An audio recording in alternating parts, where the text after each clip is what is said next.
Bonjour à toutes et à tous, j'espère que vous allez bien. On se retrouve aujourd'hui pour une nouvelle vidéo sur les semis. Alors peut-être que certains d'entre vous, vu la saison, ont démarré leurs semis en appartement, sur votre balcon ou même dans la serre de votre jardin si vous avez la chance d'en avoir une. Alors un des grands sujets quand on fait ces semis, c'est de gérer le bon arrosage parce que trop d'eau ça peut noyer la graine, ça peut générer de la pourrissure et favoriser des maladies comme la fonte des semis qui sont très fréquentes quand on fait des petits semis chez soi. Et en même temps, les petites plantes, elles sont très faibles, elles ont un système racinaire qui est vraiment tout petit. Donc à la moindre sécheresse, elles peuvent vraiment mourir tout d'un coup et vous pouvez perdre tous vos semis. Aujourd'hui, je vais essayer de vous donner quelques conseils pour bien gérer ça. Du coup, là, on a à la fois une plaque de salade de laitue qu'on a semée il y a à peu près 4 semaines, qui est déjà bien développée. Et là, j'ai une petite cagette de concombres qu'on a semées plus récemment, qui sont plus petits. Alors, déjà d'un point de vue général, les petites mottes, plus votre contenant est petit, plus il va sécher rapidement.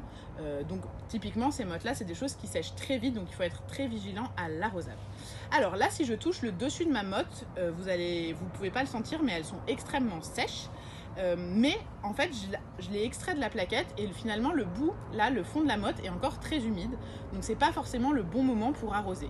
Donc il faut être vigilant à vraiment considérer l'entièreté soit de la motte soit du pot et pas juste la surface qui évidemment va sécher beaucoup plus rapidement.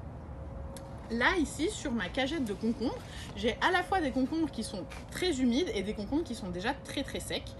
Ça, c'est favorisé par quelque chose qu'on appelle l'effet de bordure, c'est-à-dire que les godets ou les mottes qui vont être sur le bord de votre cagette, sur le bord de votre carton où vous faites vos semis, dans le bord de votre serre, sur le bord de votre plaquette, ils vont forcément être plus secs parce que vous allez moins bien les arroser que ceux qui sont au centre.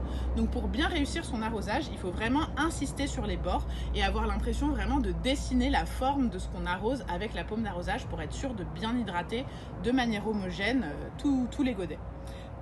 Une autre indication qui peut vous aider à savoir si votre godet est sec à cœur ou si c'est juste sec en surface, c'est le poids. Donc là par exemple, en touchant ces deux godets, je vois très facilement que celui-là est beaucoup plus lourd que celui-là. Donc ça me donne vraiment l'indication que l'entièreté là de mon godet est sec et qu'il faut vraiment que je me dépêche d'arroser. Voilà, j'espère que ces petits conseils vous aideront et on a hâte de voir vos semis. On se retrouve bientôt pour la prochaine vidéo.